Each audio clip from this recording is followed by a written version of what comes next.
মতো প্রথম হাউসফুলটাও সারা জীবন মনে থাকে। এটা কিলবিলি সোসাইটির প্রথম হাউসফুল। আর কি বলবো, আপনাদের ভালোবাসা এরকমভাবে আসতে থাকুক, যেভাবে হেমলক সোসাইটি আপনাদের ভালোবাসা পেয়েছিল, কিলবিলি সোসাইটি যেন পায়।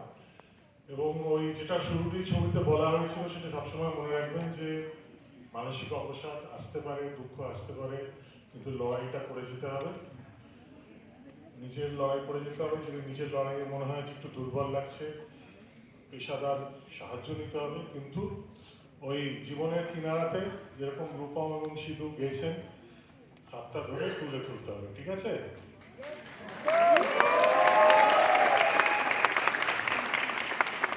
আর আমার তরফ থেকে একটা ছোট্ট সলিউশন, অবসাদ হলে ছুটিয়ে প্রেম করুন।